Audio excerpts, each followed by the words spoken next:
నిమిషం లేని పొన్నం ప్రభాకర్ అన్న మీద కారుకూతల.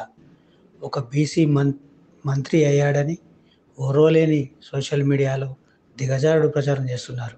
ఒక స్టేజ్ మీద జరిగిన కార్యక్రమంలో కార్యకర్తలతో దురుసుగా ప్రవర్తించారని పొన్నం ప్రభాకర్ గారిపైన, ఆయన వ్యక్తిత్వం పైన అసత్య ప్రచారాలు చేస్తున్న, నమ్మిన కార్యకర్తలకు అండగా నిలుస్తూ కార్యకర్తలతో ప్రేమగా ఉండే పొన్నమన్న గారితో పైన ఇలాంటి పిచ్చి ప్రచారాలు మానుకోవాలి.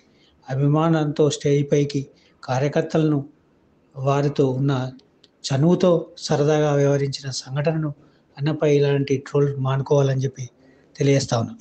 భారతీయ జనతా పార్టీ అలాగే భారత రాష్ట్ర సమితి సమన్వయంగా కలిపి స్థానిక మా ఉస్నాబాద్ ఎమ్మెల్యే అలాగే రాష్ట్ర రవాణా బీసీ సంక్షేమ శాఖ మంత్రులైనటువంటి శ్రీ పొన్నం ప్రభాకర్ గారు మొన్న సిరిసిల్లలో కాంగ్రెస్ పార్టీ ఆధ్వర్యంలో జరిగినటువంటి ఒక సమావేశ కార్యక్రమంలో మా సొంత పార్టీ నాయకులపై దురుసుగా ప్రవర్తించారని, పిచ్చి పిచ్చిగా ప్రవర్తించారని చెప్పని ఈ ఇరువురు పార్టీలు కలిపి ఉమ్మడి అభ్యర్థిగా పొన్నం ప్రభాకర్ గారిని ఉమ్మడి జిల్లాలో ఉన్నటువంటి నాయకుల కన్నా మంచి పేరు వస్తుందని చెప్పని, మంత్రిగా వచ్చారని చెప్పని, ఇవాళ బీసీ సంబంధించినటువంటి ఒక లీడర్ గా ఎదుగుతున్నారని చెప్పని సాటి నాయకులు ఓరోక కలిసి పొన్నం ప్రభాకర్ పైన విష ప్రచారం మొదలుపెట్టినటువంటి విషయం మీకు అర్థమైంది. ఎందుకంటే ఇక్కడ కేవలం తన సమన్వయం చేసింది పార్టీకి సంబంధించినటువంటి వ్యక్తులనే అని చెప్పి పూర్తిగా అర్థం చేసుకోవాల్సినటువంటి విషయం ఉన్నది.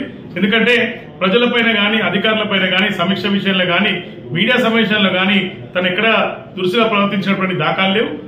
అధికారంలో ఉన్నా లేకపోయినా కూడా పొన్నం ప్రభాకర్ అంటే ఒక మార్క్, ఆ మార్కు టైమింగ్ విషయంలో గానీ, పార్టీ కమిట్మెంట్ విషయంలో గానీ, సమన్వయ విషయంలో గానీ, పార్టీ నిర్మాత్మకమైనటువంటి సందర్భాల్లో గానీ, పార్టీని నడిపే విషయంలో గానీ పొన్నం ప్రభాకర్ అంటే ఒక మార్క్. కాబట్టి ఈ రోజు రాష్ట్ర ముఖ్యమంత్రి తర్వాత ఈ గడిచినటువంటి ఈ 1వ తారీఖు అయితే ఈ ప్రభుత్వం ఏర్పాటు జరిగిన తర్వాత 3వ తారీఖు తర్వాత ఇప్పటి వరకు కూడా 58 నుంచి 59 రోజుల వరకు ఎవరైతే పరిపాలనలో ముఖ్యమంత్రి తర్వాత ధీటుగా ఉన్నటువంటి వ్యక్తిగా పొన్నం ప్రభాకర్ గారిని పబ్లిక్ అంతా గుర్తించినటువంటి ఈ సమయంలో వారిపై విష ప్రచారం చల్లే విధంగా కేవలం వారికి ఒక వీడియో వైరల్ చేయాలని చెప్పని, సొంత పార్టీ నాయకులపైన కూడా చెప్తుగా తనకున్నటువంటి అలవాటు అక్కడటువంటి పోలీస్ బందోబస్తు గానీ, ఇతర నాయకుల ద్వారా గానీ, వారి ద్వారా అక్కడటువంటి సమావేశాన్ని ఇబ్బంది పెట్టకుండా కేవలం స్వయంగా తానే ఇంటికి పెద్ద దిక్కుగా, పార్టీ నాయకులకు పెద్ద దిక్కుగా, మాకు ఒక అన్నగా, తండ్రిగా వ్యవహరిస్తున్నటువంటి మా నాయకుడు పొన్నం ప్రభాకర్ గారు సమావేశ కార్యక్రమాన్ని ఉద్దేశించి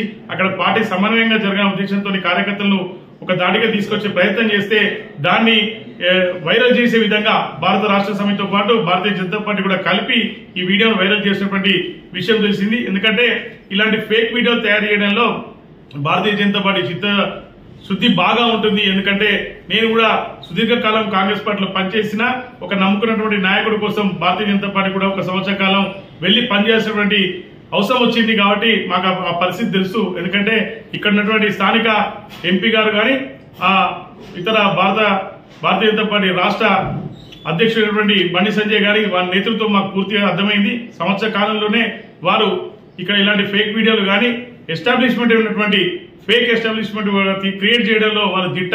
ఎందుకంటే రంగులపై ఉన్నటువంటి జెండాలపై రాజకీయం చేసే ఎజెండాలు మర్చి జెండాలపైన రాజకీయం చేసేటువంటి నేతృత్వం వారిది. గాడ్సే నమ్మేవారు గాంధీ సంకల్ప యాత్రతో రాజకీయం చేసే నేతృత్వం వారి. కాబట్టి గాంధీ నినాయకమోనే జరిగినటువంటి గాంధీ జయంతి గాని, వర్ధంతి గాని కార్యక్రమాలు కూడా నిర్వహించని వాళ్ళు ఇవాళ గాంధీ సంకల్పమైనటువంటి రాజకీయాలు కూడా చేసేటువంటి తత్వం వాళ్ళది.